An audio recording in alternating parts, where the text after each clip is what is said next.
अस्सलामुअलैकुम प्यारे नाजरीन, उम्मीद करता हूँ कि आप खैरियत से होंगे। आज की जो तकरीर है वो मुफ्ती रफ़ीक आलम खन्नापुरी की है, जो कि बहुत ही बेहतरीन अंदाज़ में तकरीर करते हैं। ये भी मियाँ बीवी के बारे में आपने तकरीर किया है, आप इसको सुने, बहुत ही अच्छा लगेगा आपको। इस वीडियो का जो क्रेडिट जाता है वो हाशमी इस्लामिक वर्ल्ड को जाता है। आप उस चैनल पर विज़िट करें और अच्छे अच्छे तकरीर सुनें।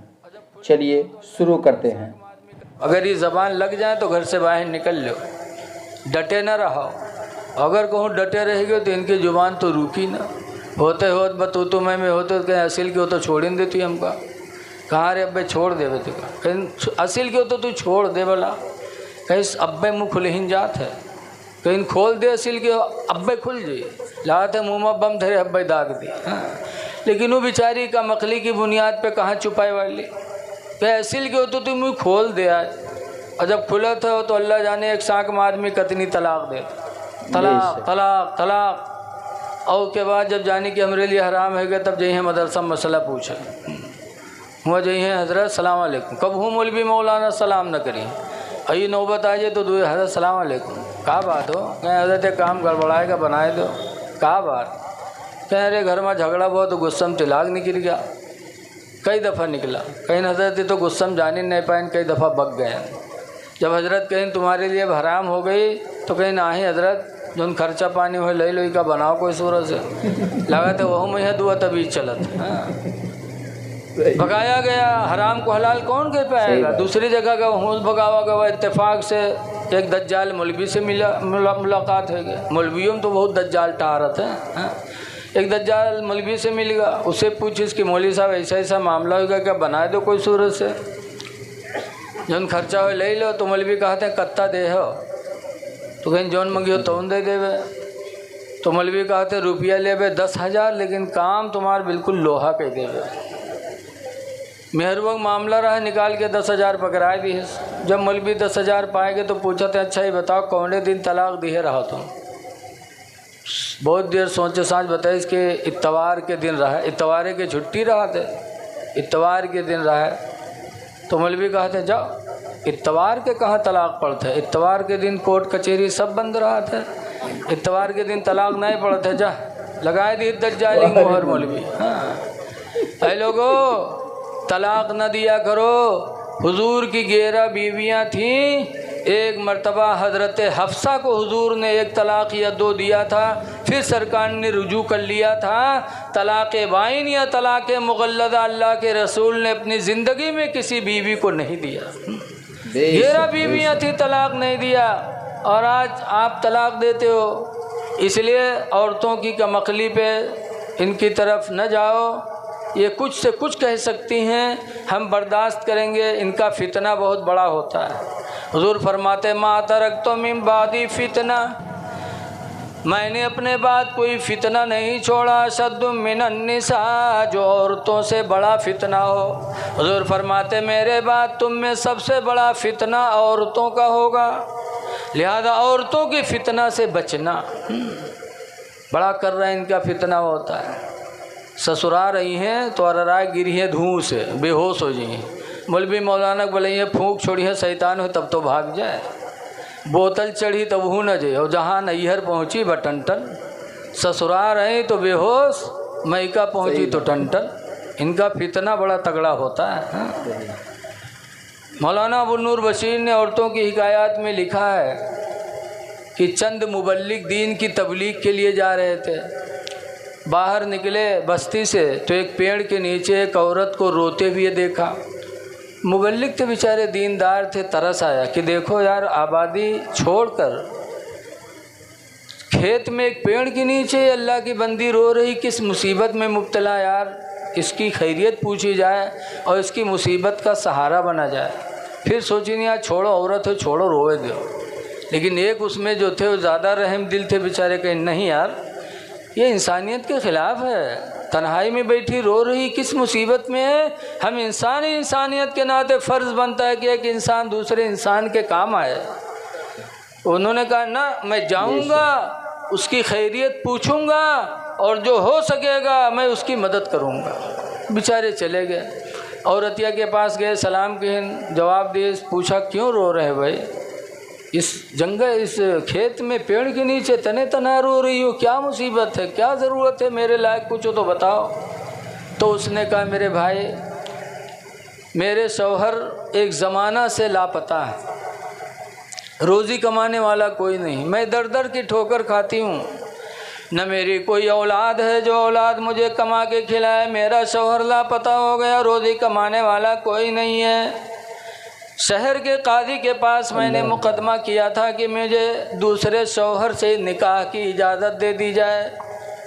तो शहर के काजी ने कहा ना, जब तक तुम्हारा शौहर तलाक नहीं देगा दूसरे से निकाह नहीं कर सकती हो, या वो मर जाए और उसके मरने की गवाही हमको मिल जाए तब हम दूसरे निकाह की इजाज़त देंगे। 2 सूरतों के अलावा तीसरी सूरत नहीं है, या तो आके तलाक दे दे या तो उसके मरने की गवाही गुजर जाए कि मर गया, तब दूसरा निकाह कर सकती हो। तो मुबल्लिग साहब कहीं तब, तो उसने कहा भाई एक मदद मेरी कर दो ना, आपसे पैसा चाहिए ना रुपया चाहिए, एक मदद कर दो। कहा क्या? कहा थोड़ी देर के लिए तुम हमारे शौहर बन जाओ और मेरे साथ काजी के दरबार में चले चलो और काजी से कह दो ये मेरी बीवी है, मैं नहीं रखना चाहता हूँ, ये कह कर के तुम तलाक दे दो तो काजी मुझे दूसरी बीवी से निकाह करने की इजाज़त दे देगा, तो कम से कम निकाह हो जाएगा, तो मेरी ज़िंदगी तो किसी तरह गुजर जाएगी, मैं बेसहारा हूँ।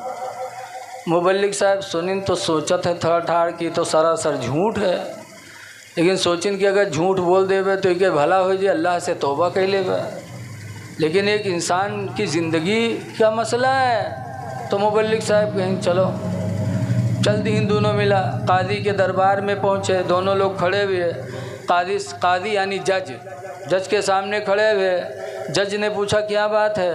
तो मुबल्लिग साहब ने कहा ये मेरी बीवी है। उसने कहा हाँ ये मेरे शौहर हैं। कहा फिर?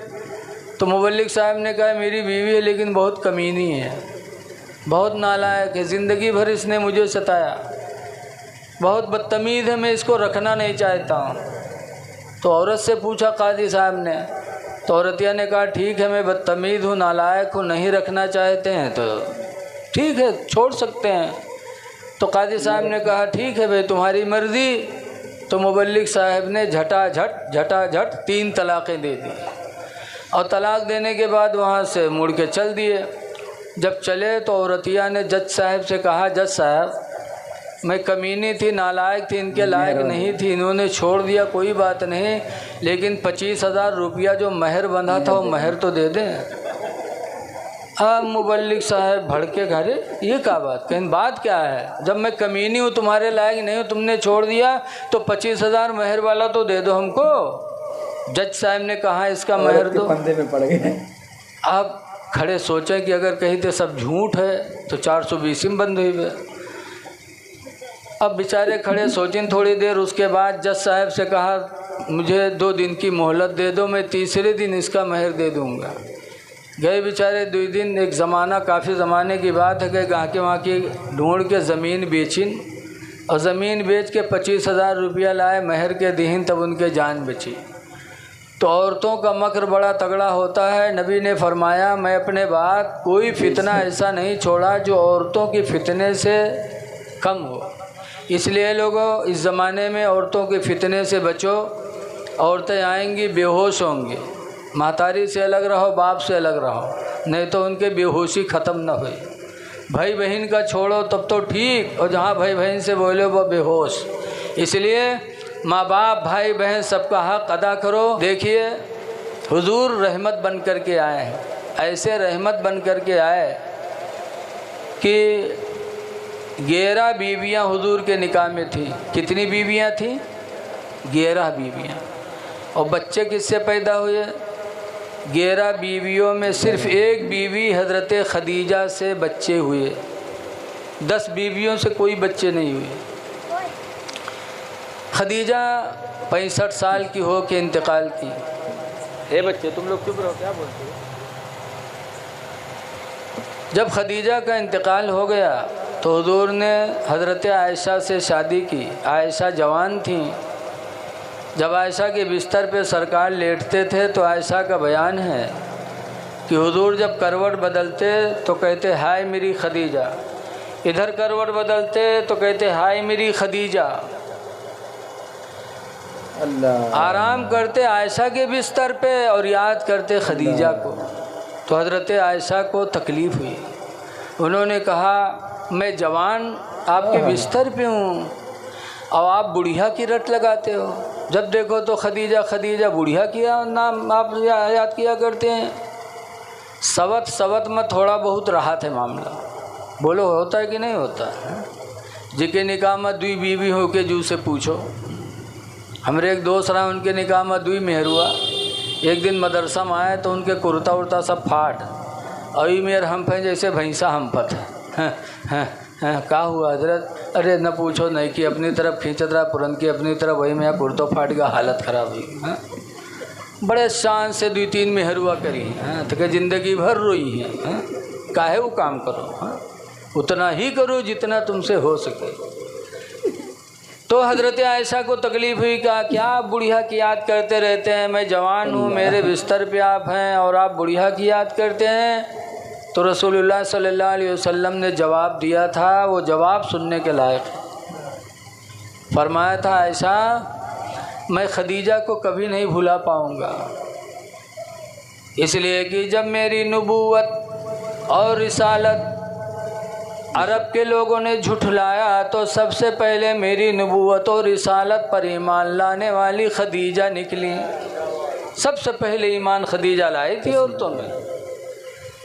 दूसरा एहसान फरमाते हैं कि जब पूरा अरब मेरा दुश्मन बना तो उस वक्त खदीजा ने तन मन धन से अपनी दौलत से मेरी मदद किया, पूरी दौलत मेरे ऊपर निछावर कर दे।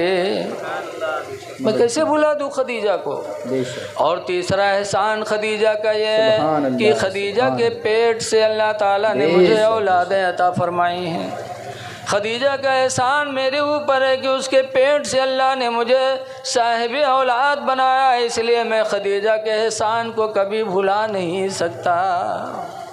अब नबी की ज़िंदगी से सबक सीखो कि आज हमको तुमको जो औलादें मिलती हैं औरतों की वजह से, जो बच्चे पैदा हो जाएं बीवी से तो बीवी का एहसान मानो कि इसकी वजह से अल्लाह ताला ने हमें औलाद वाला बनाया।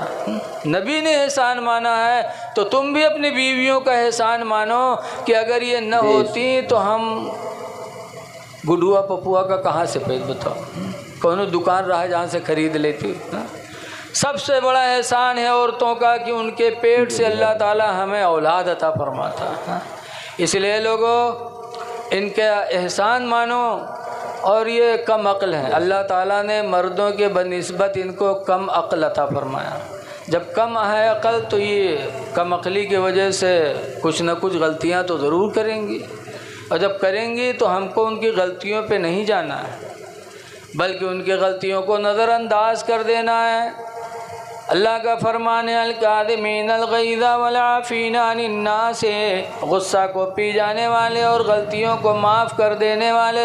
वल्लाहु युहिब्बुल मोहसिनीन, अल्लाह ताला एहसान करने वालों को अपना महबूब बना लेता है, लिहाजा इन पर एहसान करो। बेशक, सुभान अल्लाह। हज़रात, ये थे मुफ्ती रफ़ीक आलम खन्नापुरी, जो कि बहुत ही बेहतरीन अंदाज़ में भले ही हंसा हंसा के तकरीर कर रहे थे, लेकिन जो बातें बता रहे थे वो बहुत ही अच्छे तरीके से समझा रहे थे। हर कोई गांव का हो, शहर का हो, कोई भी हो, आपकी बातों को समझ सकता है। आपने जो कहा वो गौर करने लायक है।